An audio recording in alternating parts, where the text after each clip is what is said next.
Tu as dit qu'interdire les listes de Dieudonné, c'était complètement idiot. Absolument. Pourquoi ça? Parce qu'il est complètement déglingué. Et moi, je trouve qu'il arrive à avoir ses listes, il fait ses listes et personne ne les remarque.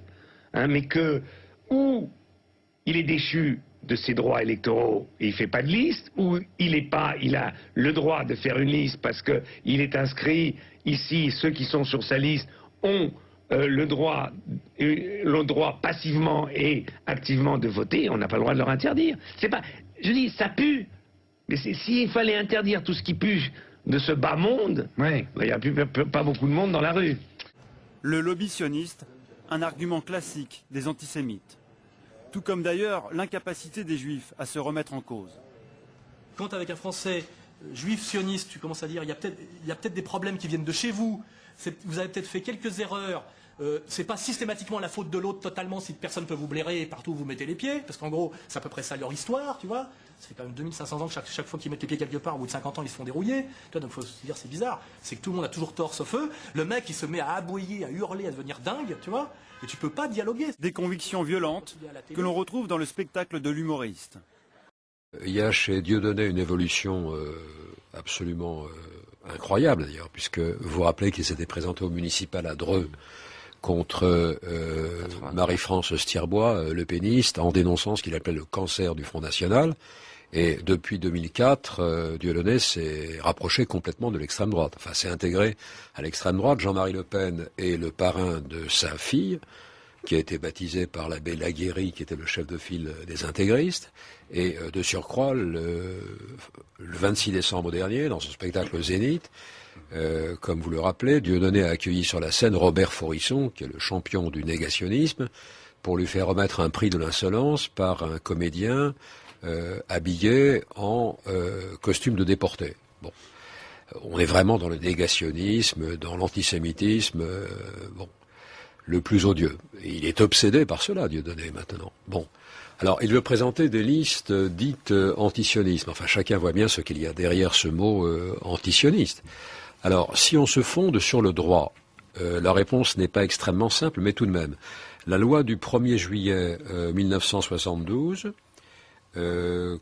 sanctionne ceux qui provoquent à la discrimination ou à la haine envers les personnes d'un groupe à raison de leur race ou de leur religion. Et par ailleurs, la loi de 1990, dite loi Guesso, interdit la contestation de l'existence des crimes contre l'humanité, le négationnisme.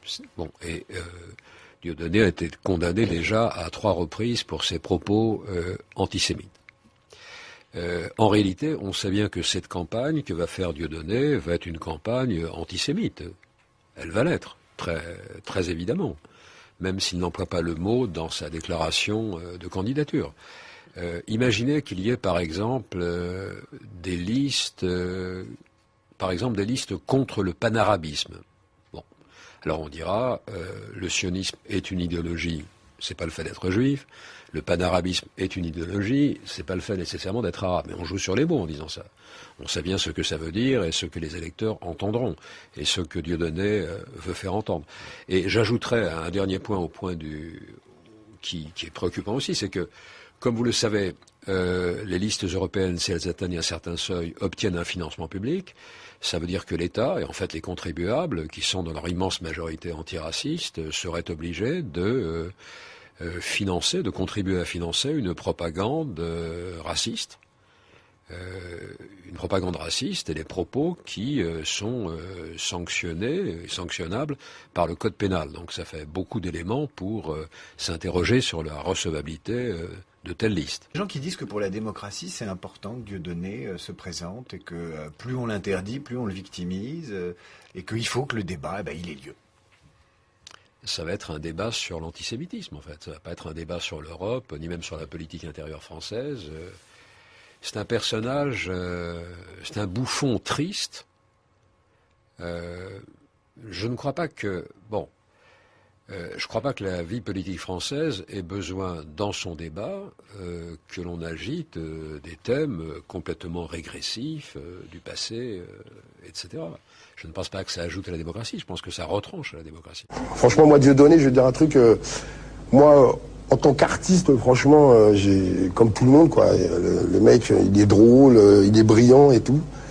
Mais là, je me demande s'il n'a pas confondu combat et fonds de commerce, quoi, à un moment donné, parce que je trouve que le discours, le discours d'aujourd'hui, c'est un peu le même que le Front National, mais à l'envers, quoi. Tu vois, et moi, ça me fait un peu peur, quoi. Moi, nous, on n'est pas communautaristes, hein, nous, dans Devoir de mémoire, je crois qu'on est super représentatif de ce qu'est la France, quoi, en général. Et nous, l'autre truc, on a envie d'être français, hein.